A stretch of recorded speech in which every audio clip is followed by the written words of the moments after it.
Sa Re Ga Ma Pa little champion season 5 இப்போ வந்து போயிட்டுருக்கு அப்படின்றது நம்ம எல்லாருக்குமே தெரியும். இதில் இப்போது அபிஷேகா அவர்களுக்கு நிறைய பேர் வந்து ஆதரவு தெரிவித்து வந்துட்டுருக்காங்க. ஏற்கனவே கடந்த சீசனில் திவினேஷ் அவர்கள் தான் டைட்டில் வின் பண்ணியிருந்தார். இந்த நிலையில் இப்போது அபிஷேகா அவர்களுக்கு என்ன வேணுமோ அதை எல்லாத்தையும் நான் பண்ணித்தரேன், நான் வந்து அவங்க கூட பிறந்த பிரதர் மாதிரி அப்படின்னு வந்து சொல்லியிருக்காங்க.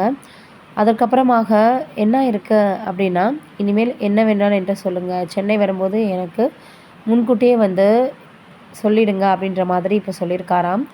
அதுக்கப்புறமாக இப்போது திவினேஷ் அவர்கள் நிறையவே பழைய பாடல்களை பாடி தான் மக்களிடையே பிரபலமானார்.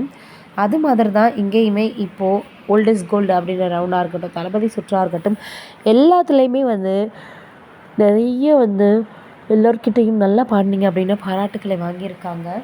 இந்த சூழலில் இப்போது அடுத்து என்ன ஆகிட்டுருக்கு அப்படின்னா, நான் வந்து அபிஷேகா அவர்களுக்கு அண்ணன் மாதிரி, அதனால் என்ன வேணுமோ எனக்கு சொல்லுங்கள் அப்படின்னு சொல்லியிருக்காங்க. அதே போல் திவினேஷ் அவர்களுடைய ஆதரவும் அபிஷேகா அவர்களுக்கு அதிகமாக இருக்குது அப்படின்னு எல்லோருமே பேசி வந்துட்டுருக்காங்க. இப்போது என்ன நடக்க போகுது அப்படின்றத நம்ம வெயிட் பண்ணி தான் பார்க்கணும். இது ஒரு பக்கம் இருக்க, அடுத்ததாக சுந்தர்சி அவர்கள் கூட இப்போது மதகத ராஜா அப்படின்ற படத்தில் இசையமைச்சவர் தான் அடுத்த ஒரு படத்தில் இசையமைக்க போகிறாரு அப்படின்னு சொல்லி வந்துட்டுருக்காங்க. விஷால் அவர்களினுடைய நடிப்பில் மிகப்பெரிய அளவில் மதகஜ ராஜா திரைப்படம் வந்து நல்ல ஒரு வரவேற்பு பெற்று வாழ்த்துக்களையும் எல்லோருமே தொடர்ந்து தெரிவிச்சிருந்தாங்க.